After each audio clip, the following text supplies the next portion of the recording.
This passage is on Aztec history. It's got points about how they viewed history, how they recorded history, and things like that. The passage was slightly difficult to read, but the questions could be answered if you understood the flow of the passages properly, a flow of the points in the passage properly. Let's have a quick summary before we look at the questions. The Aztec historians, creators of a genre called Shupawali, developed a highly effective way of keeping satisfying memories alive. So they developed a good method of keeping their memories alive. The pictographic texts that the Itzcoatl burned were only a part of the Aztec way of keeping history. The glyphs served as mnemonic devices designed to elicit volumes of speech. The image, so basically he's saying they found a way of storing, recording what was going on. And what did they do? They had pictographic texts to record what was going on. Part of it was burned, but they were only one of the way. They also had these glyphs which served as devices designed to elicit volumes of speech. The image of smokes billowing from a burning temple reminded the speaker to describe a certain group's defeat. A winding sheet over a chief's head sparked the story of his death. So they had all these pictographic images which told the storyteller what to emphasize on while narrating the story. How can we know the details of exactly what they said? Their narration, counterintuitively in some ways, have been preserved because of the Spanish Conquest. Intuition, what you expect to happen, right? Your feeling of what is the natural course of things. Counterintuitively is against what you expect as a natural thing. So he says that their narrations, what they said, exactly what did they say, the pictographic script has kept part of the story, but how do we know what they exactly said? He says that counterintuitively was preserved because of the Spanish conquest. You would expect conquest to destroy records, but here he says counterintuitively the Spanish conquest preserved what they said. How did that happen?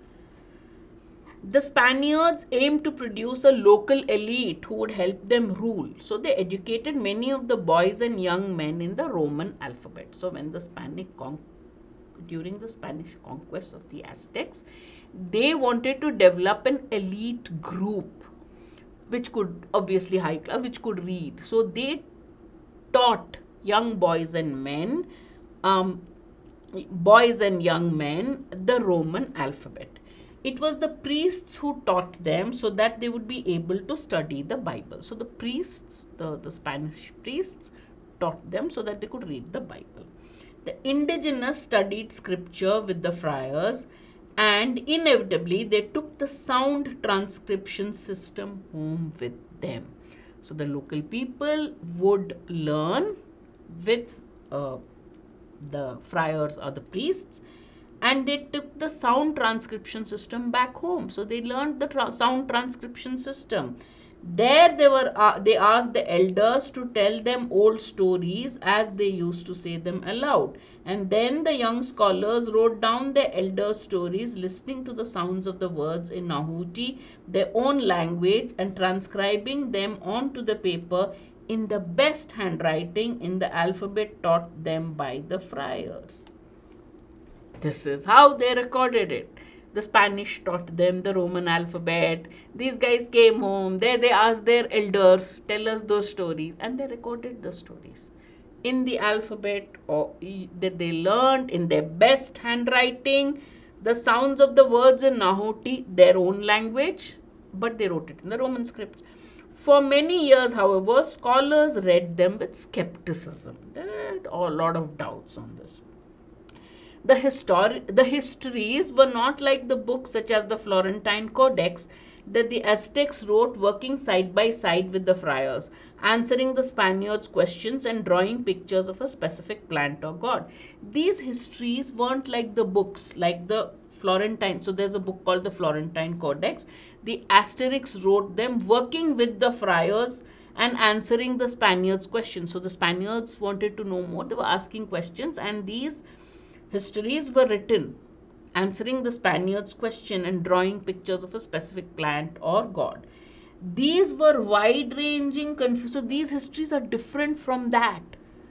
Those Spanish answering, the youngsters answering Spaniards' questions and writing it down. These histories were different from that. What was different about these histories? They were wide-ranging, confusing histories about mysterious pre-conquest political dramas, often without any apparent narrative. Okay, they were confusing, they were wide-ranging, they were about mysterious political drama, and they appeared to be without any apparent means appeared to be narrative or context. They did not even proceed in chronological order. That is why there was no chronology. There appeared to be no coherence, no context, no narrative. So they were different. In fact, they frequently covered the same ground multiple times. So in those histories, the same subject was repeated multiple times. Recently, it has become clear to those who study these Aztec annals that the repetition is a feature, not a quirk or a bug. Recent studies have said that repetition is not a mistake, not a quirk, not a bug. That is a feature that was deliberately a part of those histories. The reason is that whenever they came to a period of contention, a period when there was controversy or a place where things could have turned out differently, the history teller turned into a sort of director. What did he do? He brought in a series of speakers to the fore in order to speak. So whenever there was controversy or lack of clarity at a particular point, the history teller invited people to speak. For the Aztecs, so different perspectives were recorded. For the Aztecs, history did not require textbook-like consensus. In their understanding, the truth was not singular and could accommodate different perspectives. This pattern had almost certainly been part of their social practice for many generations, as they sat around campfires talking and telling stories. So they included various perspectives on the truth. For them, it is not singular. It's not just one version. There were different perspectives that they included. And they now turned it into an art form, a formalized way of keeping history that literally depended on multiple speakers standing up at different points. Yet, now whenever you come across this word yet or but, be very careful. What comes after it is an important point. This relativism, differences in perspective is relativism. You believe in one thing, I believe in one thing, that history is recording both perspectives or many more perspectives. This relativism did not believe that the Aztecs believed that there was no truth. They never said they believed in truth. They did not believe there was no truth. Their historians never gave up on the idea that there is a truth that transcends differences in perspective. They believed in truth, that the truth transcends all differences of perspective. There is a truth which is beyond all different perspectives. They believed in it, yet they also believed in different perspectives of the same truth. All right, very interesting. Last, their histories reminded listeners that together they had trekked a long way. So people have, history is a journey through time. So it reminded listeners that together they had trekked a long way over rough terrain, through painful events to come to the present moment. They weren't now about to give up everything with a shrug of the shoulders or an implicit conclusion that no one could ever know what happened or why. Right? They could not. So they have to go back. History was recorded. You have come through a long path, facing a lot of obstacles. So we are not going to give up saying, oh, we cannot know what happened and why. We're not going to give up. So they believed in recording what happened and why. Clear?